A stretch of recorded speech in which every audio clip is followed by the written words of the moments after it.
కాబట్టి నా బిడ్డలకు చెప్పినట్టు చెప్పానే కానీ ఇంతకుముందు ఎప్పుడు ఎవరు ఏమీ అనలేదమ్మా.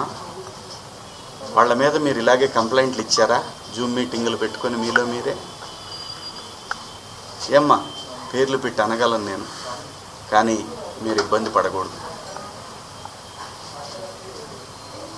ఇంత కుట్ర చేయాలా నా మీదన?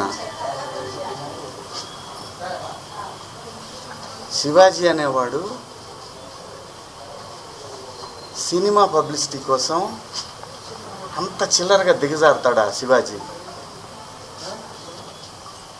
నాకు అలాంటి డబ్బు పిచ్చి ఫేమ్ పిచ్చే ఉంటే రాజకీయాల్లో నేను ఎక్కడో ఉండేవాడిని. ఒక సినిమా కోసం అంత దిగజారే మనిషి అయితే 13 సంవత్సరాల పాటు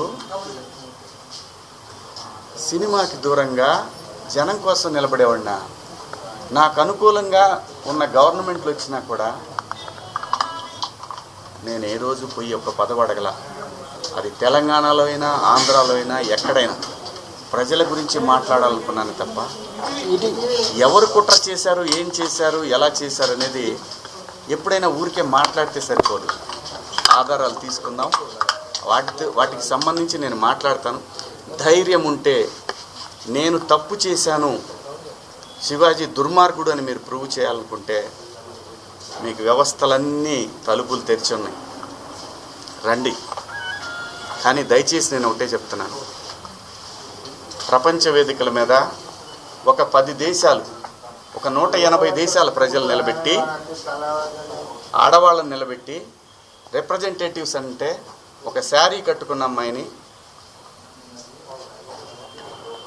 మీరు ఇండియన్ కదా అని అడుగుతారు. అది ఈ దేశ పునాదులు. అంత మాత్రం చేత మీరు రోజు చీరలే కట్టుకొని చీరలే ఇచ్చేసి ఏ మూర్ఖుడు చెబుతాడమ్మా అలాగా? ఏ మూర్ఖుడు చెబుతాడు అలాగా? నాకేం పని? నా బిడ్డలు అనుకొని చెప్పాను తప్ప నాకేం వస్తుందండి? మీకేం అధికారం ఉంది? నాకే అధికారం లేదు, అదే చెప్తున్నా కదండి. అందరు హీరోలే తల్లిదండ్రులు లేరా?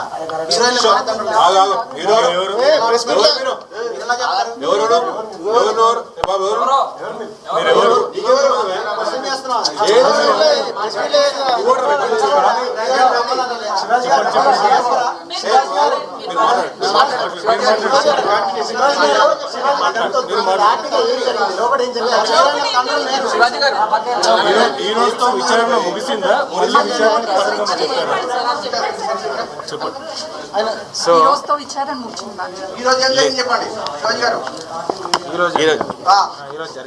ఈరోజు జరిగిన విషయం ఏంటంటే తప్పులేదు, ఆయన అభిప్రాయాన్ని నేను గౌరవిస్తాను. నేను